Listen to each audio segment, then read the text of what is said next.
In this episode, we are going to be putting new wheels and tires on my truck and doing a big upgrade as far as the electrical part of this truck. When you install fans, stereo, we actually ran into a problem that almost left me stranded. We're gonna fix that today. Let's get into it. The first part of this video, we're gonna dive into fixing why I almost got stranded. So the problem is it's gotten hot outside. My electric fans that we installed in the last episode are pulling a ton of power from the battery, which puts a ton of strain on the alternator. Things couldn't keep up, and I went to start my truck and there was no lights, no radio, no gauges, nothing. I luckily had a jump starter with me because I sensed that the battery was going bad, but it's a little bit because everything, there's too much power going on now that the summer is here. Summer's hard on everything. We got more heat, more electricity needed, and it just kills things like batteries, and then it strains alternators altogether. So we're gonna be doing the big 3 upgrade. Randall's gonna break down here in a second. We're gonna make sure that we don't have that happen again. And I actually had the battery light come on my gauges in the truck, which I'll show you right here real quick. I've personally never had this happen in any of my cars before, where like it's so bad that the light comes on the dash. Whoa. I won't even start it this time. I turn the key to the standby position. When the truck is even on, it has this red battery right there. Look, nothing works in here. Door switches don't work, nothing. To fix that, we have a upgraded alternator, upgraded battery. We've got some large wire here and a different belt and some battery terminals. We're gonna pass it off to Randall to explain what's about to happen. So the best thing about this battery that we're gonna be putting in, it's what they call the big 3 upgrade. Essentially what this is, as you see right here, this is like an 8-gauge wire. Essentially this is what's charging your battery. This is fine in stock form, but once you start adding like subwoofers, light bars, a winch, electric fans, just any accessories to your car, this right here kind of takes a toll on the charging system. So when you upgrade this wire to something similar to this, obviously you can see there's a big difference in the size there. So this is gonna allow a lot more current to flow through the wire to charge the battery quicker into where you're not gonna strain your system. So like I was saying, with the battery that we have, Optima I think is the only company that will make a side post and a top post. Correct me if I'm wrong, I could be wrong, but basically what we're gonna be doing is we're gonna be keeping our factory connectors so we don't have to cut all these and make a bunch of connections. Essentially what we're gonna do is add that battery in here, and we're gonna add the bigger wire to the back of this alternator and run it to the top post. So we're gonna essentially have double the current being flown into the battery. And lastly, we're going to install an upgraded alternator. We'll get more into that when we install it. Randall, the next part of the process is the alternator and the batteries. You want to tell us why you ordered this one? I feel like it'd be better to explain this part when I have the old one out so I can compare them side by side. Here's a up close look at our Optima battery. As you can see, we have posts on the top and the side. This is a cute little cover we got going on here. What is this? It's a battery tray. Oh, that sits on it. Yeah, it sits on there. Interesting. And those are the holders. I do know this battery right here is 1,000 cranking amps, and it's got 800 cold cranking amps. You can see right here, CA is cranking amps, CCA is cold cranking amps, amp hours is AH. I don't know what that one means. But cranking amps and cold cranking amps are the 2 things you want to pay attention to when getting a battery. Cold cranking amps on this battery is 650, and regular cranking amps at 32 degrees is 800. So this starter is going to be in for a treat. So I have a bunch of this wire right here to the side. So I just went ahead and cut one to length, put a little connector on here. Looks like this. You just crimp it on, and then I have a ferrule, which is what this end is right here. Looks like this. And these get crimped on as well. However, I use solder so I don't deform the shape of the circle. And then whenever this gets tightened down in here, this screw will essentially make its own crimp mark in the cable. Our shrink wrap from wirecare.com. This right here, this stuff is awesome. Literally just take a piece, kind of guesstimate as to what size you need, cut it to length, heat it up, and then the wire heat shrink will shrink around the wire to protect it and keep any moisture from getting inside of the wire. You got me excited doing something other than turning a wrench right now. Doing some electrical work. Says no one ever. Something in here, this is like almost like the exact size of this hole, so it's a little bit of a tight fit, but there's some burrs in here, so I think that might be what's holding this up. If you guys want to pick up any of this electrical stuff, wirecare.com will have linked in the description. We appreciate them so much. And then if you guys want to check out our Amazon links down below as well, some of the stuff Randall's talking about in any of the videos, we always have that list that we're adding to down below to Amazon. That link helps us, helps you get what you need. We really appreciate it and want you to check it out. I'm gonna try and squeeze this down a little bit without deforming it too much. So essentially what I didn't want to do was what I'm doing right now. And like I said before, how it was round, and now it's essentially has this bulge in it. So I'm gonna have to just keep going around so I can get this thing at least in like an octagon. What's up, Nova? Nova. This is Seti's dog. Hey, Nova. Good puppy. So the little trick that I'm doing here is this is a bunch of solder balled up. Throw it inside of here, and then we're gonna probably be easier to do this. So essentially what we're gonna do now is heat this up, and the heat of the torch is gonna melt that solder into the wire where no crimping will be required for this, and it'll be a lot better connection. I need to take a second and appreciate Randall's Mow Tool Karma Speed collab tee.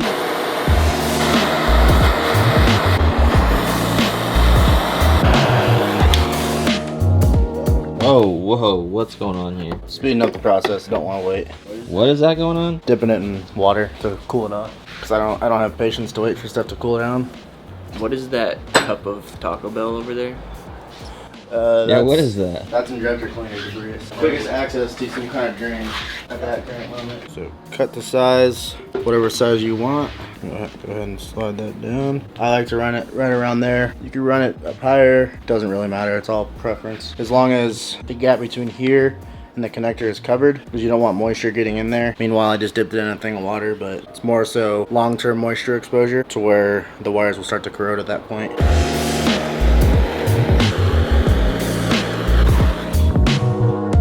Power wire, check. Now we need to ground. And that's what Randall just cut to size, same kind of wire. Due to lack of materials, aka need more of these, and a couple other things, we are going to use this as the ground for the rest of this video, and Randall's gonna make a new positive wire.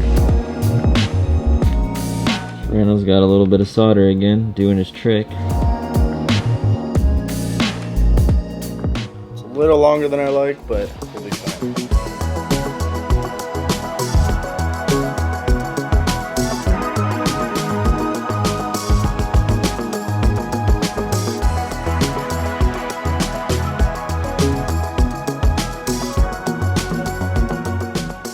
What do you want me to say? Shout him out. Shout him out. Am I telling him what he said? Nope. Randall wants me to bring this up on camera. Why do you want me to bring this up? Why not? Is this something people need to know? I guess. So, shout out to our homie Jacob, you know who you are on Instagram. He let me know that the videos have not been as good because it's all the homies in them and not me, so we gotta get me in it more, so. There we go. I guess I gotta be in the vids more, guys. It's my YouTube channel or something, I don't know how this works. Alright, now that I'm in the video, what are we gonna do? Step one, we're gonna take off the belt. So we have a 15 millimeter on our belt tensioner right here. Go ahead and push down on it. Pull this guy off. Next, before we start disconnecting any wires on our alternator, we're gonna go ahead and disconnect the battery. Oh, check out that new tee though. I already went there, dog. Ah. I already went there. Hey Randall, will you let me do something so I can have my YouTube channel back? Yeah, you can disconnect the wire on the back of the alternator. I'm just kidding. I love when Randall does all the things on my vehicles. It's really awesome having help and not have to do any work yourself most of the time. You just get to hold the camera. It's way easier than working on cars because I just get pissed a lot of days. Alright, we are disconnecting our power wire from our alternator that takes all the juice that is not sufficient right now. Alright, there we go. Look at that thing. That's what was getting all the power to the battery. That's cute. I'm surprised it didn't melt. Now we're disconnecting the alternator.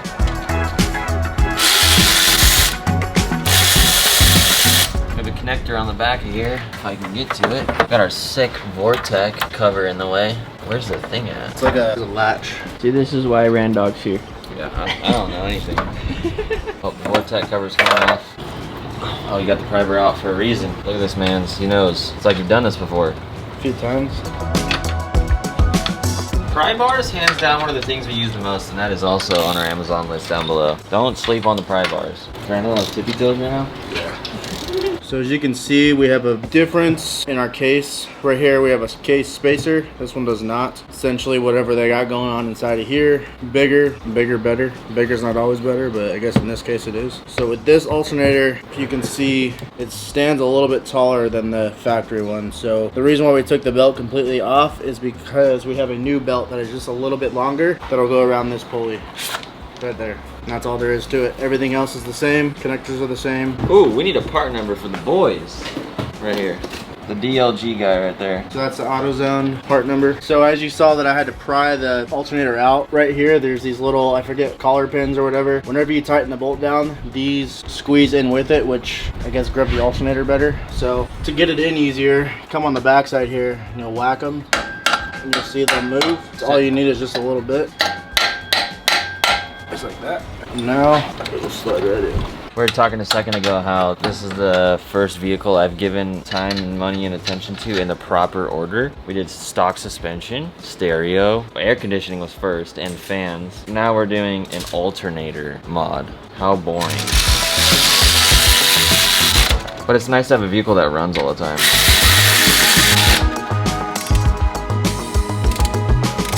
Shing, shing. Whoa, it makes noise. Shing, shing.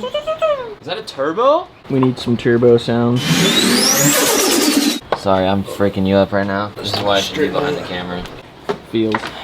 We need a little stool for Randog over here. I know. My freaking knees are sweaty. They're gonna be slipping off this here in a second. Just that friend that's just always putting their hands in like...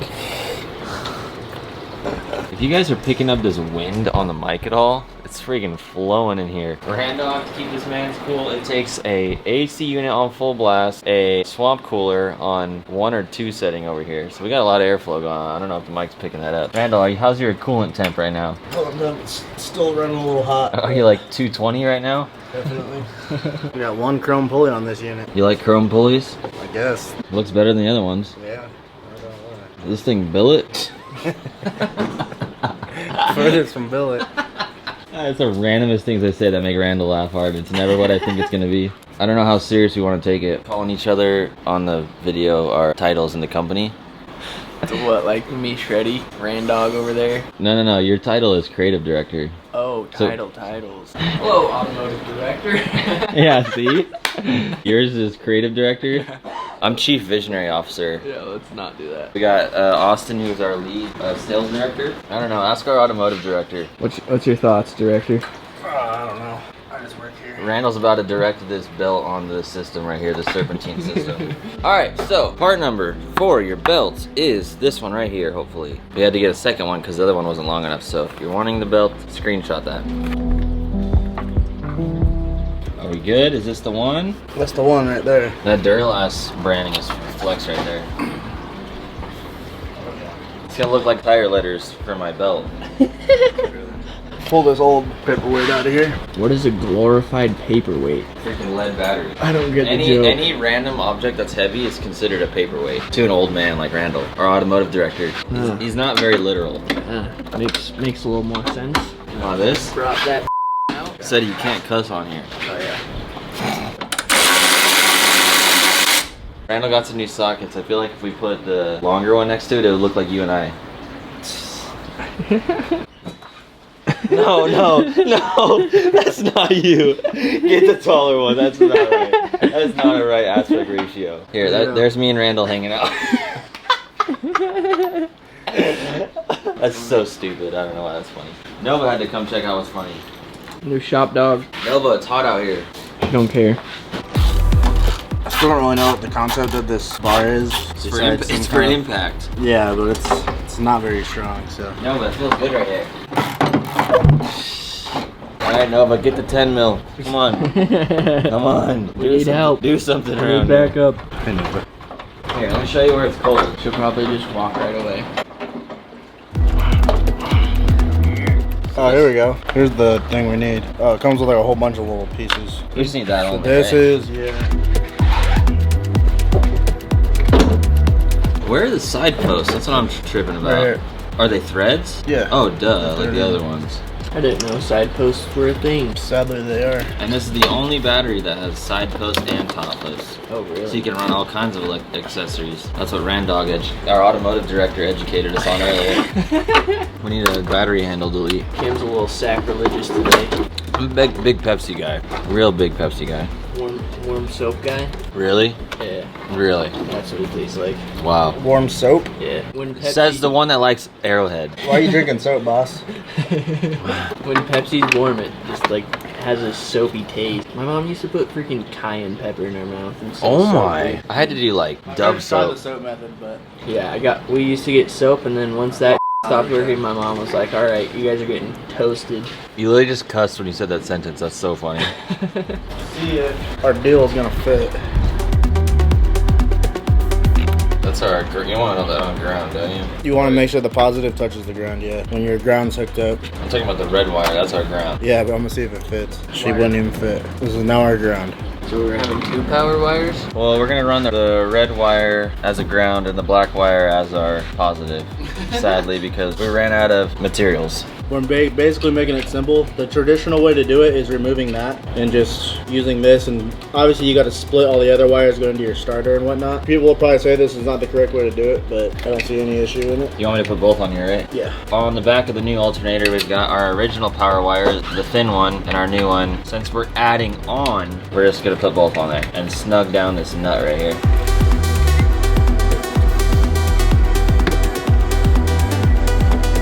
How you feeling about this? I don't necessarily like this connection as much. It's not as pretty, but I wasn't able to get it inside of here. So we'll probably figure out another solution once I come across one to readjust this, but for now it'll work. And if you're confused, Randall attached the power wire here on the bolt instead of sticking it through these holes that you mentioned earlier. Keep in mind. So we're gonna run that, but we have those holes, like you said, also. If we ever hook up light bars, other accessories, we have tons of more ports to add to drive electricity to if needed. Randall just got zapped. I think it's zapped. It's just sparked. And you want me to put this bolt back right there? Yep. Is this a joke? You're not gonna get. Nothing's gonna happen. Yeah, just studies. Yeah, I'll do it. DC power is a lot different than AC power. Time to get a little wake up. I'm already grounded out. Randall's swamp cooler sounds like a fish tank in here. Sure does. We're ready to rip. Just about. What's next? I gotta clean up the wires a little bit. Oh, we gotta put these back on. All right, our regular side posts. Alright, she's ready. Zip ties, snipped, power, ground, battery terminals, add-on, Vortec hood stack. I always have to do that too. Yeah, dude.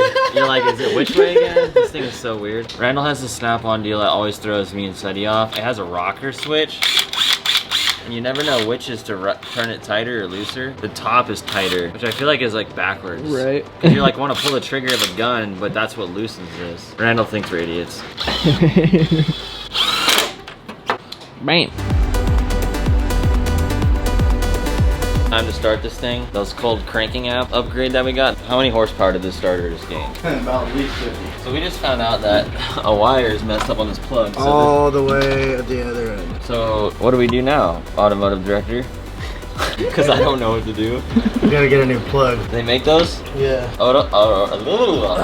Yes. Another run. I did not know this existed. Randall has a butane soldering iron. No cord. See, it's like steaming hot at the top. Well, that's cool.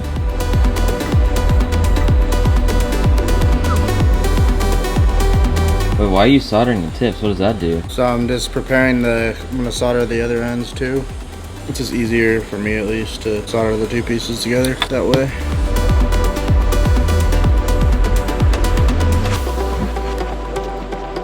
Step 1, strip wire. Before we solder it, we want to slide our heat shrink over the wires. It's a step that's commonly missed. You just forget about it and you gotta redo your work because you forgot your heat shrink. So essentially what we want to do here is just line our wires up. Since these are all white, it's an aftermarket plug. Obviously our one that broke is this far left one, so we're just gonna start with that wire. Oh, it's, oh my, this thing. How'd you touch it? Magnetic too? Wow.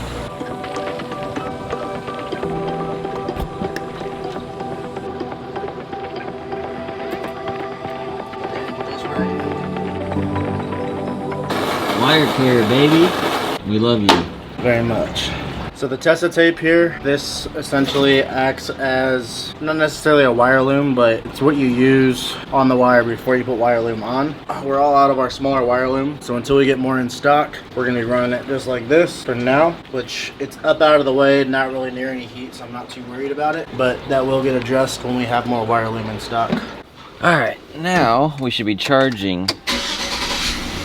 All our gauges are working, battery's gone.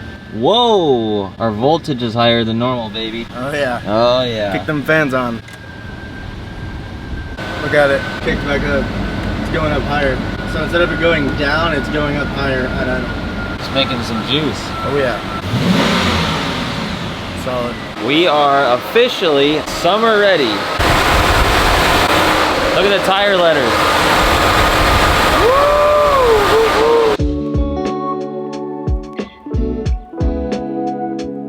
Sounds like it's got a supercharger on it. I know. Just pulled it out in front of my house. It's got to be this alternator, and can't hear it from here. It literally has like its own whine to it.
Like the look of these Kansei wheels, you can click the link down in the description. Go get some for your Silverado. I'll leave all the specs down below. If you want to check out a video right here where we get some parts from carparts.com to bring this salvage title Silverado back to life, you can click on this video right here. We'll go through the whole process. This is like my favorite vehicle, most reliable one I have, and it's one of the cheapest and needed a lot of work, but it was a good time. See you over here.